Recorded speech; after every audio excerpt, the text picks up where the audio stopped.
Muy buenas gente, ¿cómo están? Soy el maestro Fide Andrés Pérez y este es un video para la Academia de Ajedrez a Distancia. El día de hoy vamos a estar viendo un tema de patrones tácticos muy recurrente y es la debilidad sobre casillas negras alrededor del rey. Y lo vamos a ver además en partidas muy recientes, jugadas en el torneo que terminó hace muy poco, el Gran Suizo de la FIDE. Así que serán dos partidas de jugadores de altísimo nivel donde vamos a comprobar cómo los patrones tácticos, esos que aprendemos o deberíamos tratar de aprender desde muy temprano en el ajedrez, que una vez que nos introducimos, son importantes durante toda la carrera ajedrecística al punto que se ven en la alta competencia recurrentemente. Bien, sin más vamos con esta primera partida entre Movsesian y el jugador holandés Van Foreest. La partida empezó así, con E4, E5, caballo F3, caballo F6. Vemos que el negro plantea una defensa Petrov o defensa rusa. Caballo por E5, D6, caballo F3 y caballo por E4. Hasta acá todo entra dentro de lo habitual dentro de esta apertura, ¿no? Bueno, el blanco juega con C4, una ligera variación, pero que va a terminar transponiendo una línea principal. Las jugadas más habituales acá son, por supuesto, D4 y caballo C3 para las blancas. Sin embargo, después de C4, caballo C6, D3, caballo F6, D4, fíjense cómo se llega a una posición luego de estas jugadas, ¿no? El negro juega D5 y es una posición que se suele dar en algunas posiciones, algunas partidas de Petrov o también algunas posiciones de la francesa variante del cambio. Acá el blanco continuó con C5, pero bueno, a mí me parece interesante jugar con el peón aislado en esta posición, por ejemplo, capturar en D5, luego de caballo por D5, la jugada del fil C4, y me parece que es una posición por lo menos interesante para el blanco. Bueno, sin embargo acá la jugada que se realizó fue C5, tratando más bien de conservar una estructura de peones más sólida y presionando un poco en el flanco de dama, ganando un poco de espacio. B6, las negras tratan de reaccionar directamente, de romper esa estructura de peones.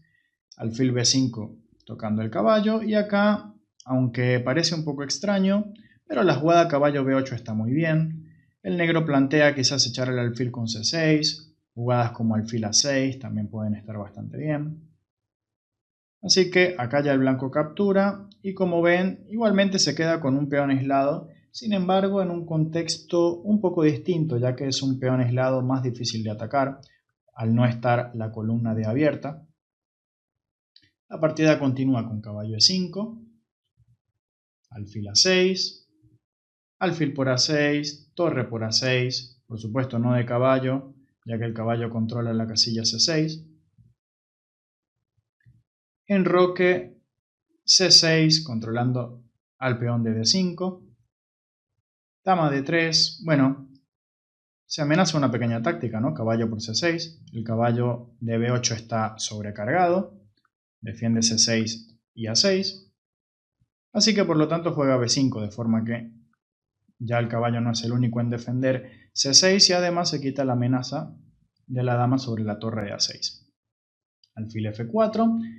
Hasta acá la apertura es bastante razonable para ambos jugadores y lo que más me interesa es lo que viene después, ¿sí? Por eso pasó un poco rápido la apertura. Dama B6, jugaron las negras. Bueno, también bastante lógica, presionando el peón de D4, pero fíjense que el negro ya tiene algunas piezas comprometidas en el flanco de dama que difícilmente puedan pasar al otro flanco. Por el momento torre F1, jugada bastante lógica aprovechando la columna abierta. B4 y esta jugada ya no me gusta tanto, de hecho. Acá quizás una jugada lógica como torre 8, defendiendo el alfil que está indefenso y que podría ser motivo de tema de combinación, de temas tácticos para las blancas. Quizás era una jugada una mejor jugada en este punto, ¿no? El problema con B4 es que ya incita al blanco a pasar el caballo al flanco de rey y peligrosamente el blanco ya está incorporando muchas piezas hacia el flanco de rey y el negro está quedando con sus piezas muy apartadas de donde se va a dar el desenlace de la partida, sus piezas apartadas hacia el flanco de dama, ¿no? Caballo E4, también una jugada que no me gusta, ya que por lo que ocurre en la partida, caballo G3, muy buena jugada. ¿Por qué? Porque se elimina al defensor del enroque, ¿no? Si el caballo tiene que volver, bueno, ya no justifica esa jugada, de hecho vendría caballo F5. Y si cambia, como ocurrió, el problema es que eliminamos al principal defensor del enroque negro. Ahora dama por G3 y vemos como ya hay 3 piezas apuntando al enroque de las negras. Y la única pieza que defiende es el alfil de E7, ¿no? El alfil de casillas negras. Bueno, de momento juega torre A8, caballo G4, que ya plantea alguna amenaza, ¿no? Plantea algún caballo H6. No se jugó alfil H6 porque simplemente alfil F6 defiende perfectamente. Así que caballo G4, dama de 8, se tocaba el alfil por supuesto.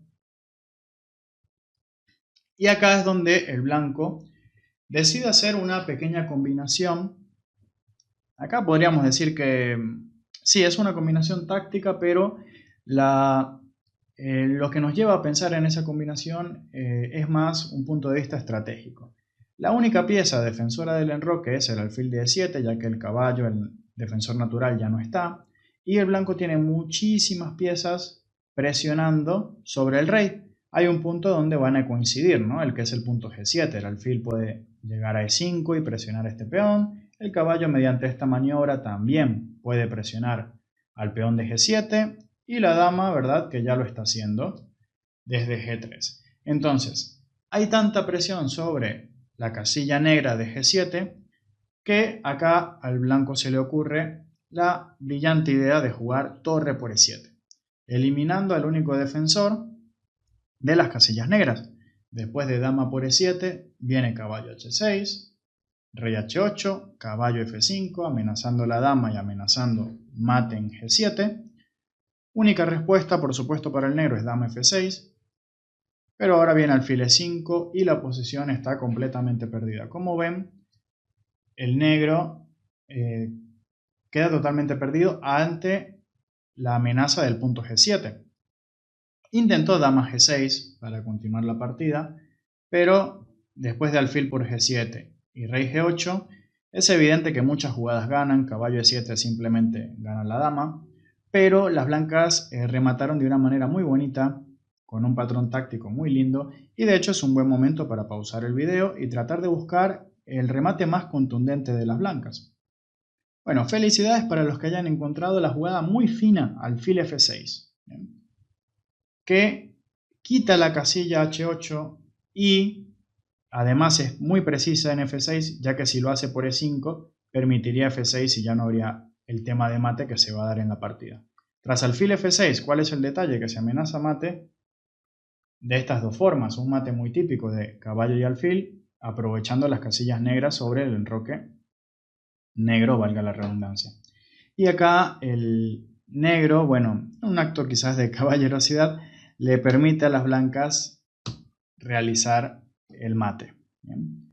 Como ven, una partida muy linda donde básicamente el blanco explotó el hecho de que el negro carece de defensores del enroque y lo explota justamente eliminando al alfil de casillas negras, ya que quiere actuar sobre dichas casillas, ¿no? Torre por E7 es el principio de esta combinación que termina ganando en pocas jugadas, ¿no?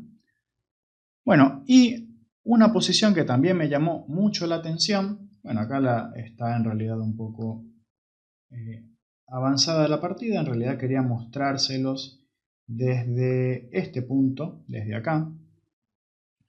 Esta es una posición que vino de una berlinesa, así que se podrán imaginar que no fue una partida muy entretenida hasta este punto de que estamos en la jugada 30, pero acá se da una situación bastante interesante. Fíjense que el blanco además de avanzar su mayoría en el flanco de rey, ya que como ven es típico estos peones doblados en el flanco de dama, hace que el blanco tenga una mayoría en el otro flanco, pero el negro, bueno, siempre su compensación gira en torno a la pareja de alfiles. ¿Qué ocurre en esta posición? Bueno, que el blanco se ha hecho fuerte sobre las casillas negras y entonces va a tratar de explotar esta situación. Fíjense que después en pocas jugadas va a haber un desenlace táctico, a pesar de que estamos en el final de la partida. La táctica está siempre, los temas tácticos están durante todo el tramo de la partida, no necesariamente en el medio juego. Acá la jugada del blanco fue torre de 7, muy interesante. Lo mejor para el negro habría sido aceptar el sacrificio de la torre, ¿sí? Hacer alfil por d7 y tras torre por d7, por ejemplo, jugar rey f8, ¿bien?